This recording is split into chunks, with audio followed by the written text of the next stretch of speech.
बाबा का आशीर्वाद SPM channel पर आपका स्वागत है।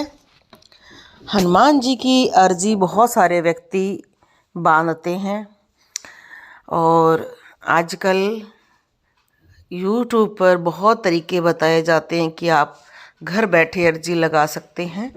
तो अर्जी हम दो तरह की लगाते हैं। एक अर्जी हमारे संकटों की होती है, एक अर्जी हमारी इच्छाओं की होती है।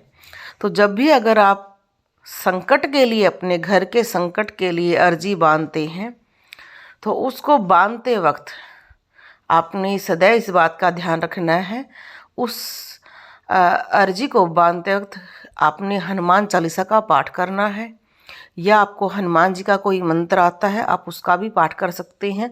अगर आपको वो भी नहीं आता है तो जय श्री राम जय श्री राम जय श्री राम निरंतर करके उस अर्जी को बांधे। जितने सदस्य हैं सबका नाम ले, गोत्र, स्थान और भाई घर में जो नेगेटिविटी है उसको दूर करने का आप ये कहकर अर्जी बांधे।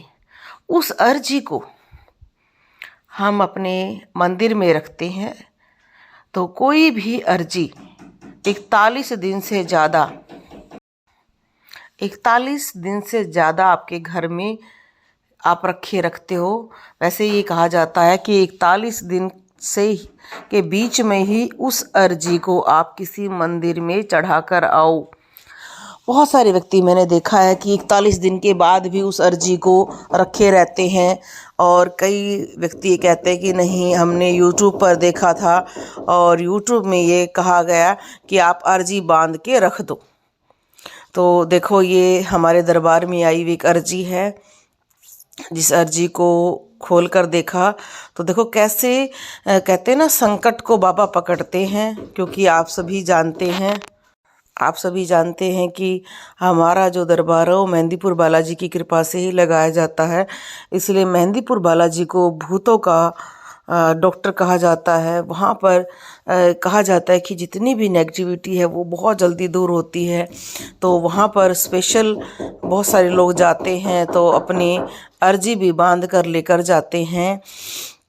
तो देखो, जब भी आपके घर में बहुत सारे लोग आजकल YouTube पर देखकर अपने घर में अर्जी बांधते हैं, तो नेगेटिविटी की अर्जी को आप 41 दिन के अंदर ही किसी हनुमान मंदिर में चढ़ाया आकर आओ। उसको घर में रखना उचित नहीं होता है। दूसरा, आपकी जो मनोकामना की अर्जी होती है वो अगर आपने अर्जी बांधी है तो 41 दिन तक लगातार उस इच्छा पूर्ति के लिए आपको पाठ करना होगा। पाठ करने के बाद उस अर्जी को मंदिर में चढ़ा कर आओ, हनुमान जी के मंदिर में, और बंदरों को जिमाओ, और जो आपके गुरु हैं और हनुमान जी को दान दक्षिणा प्रदान करो। क्योंकि बहुत सारे लोग सोचते हैं कि अर्जी बांध दी है उसके बाद ना बंदर जिमाते हैं, ना कोई हवन करते हैं, ना गुरु दक्षिणा करते हैं, ना देवता को कुछ चढ़ाते हैं, तो उससे आपकी अर्जी कभी भी स्वीकार नहीं होती है।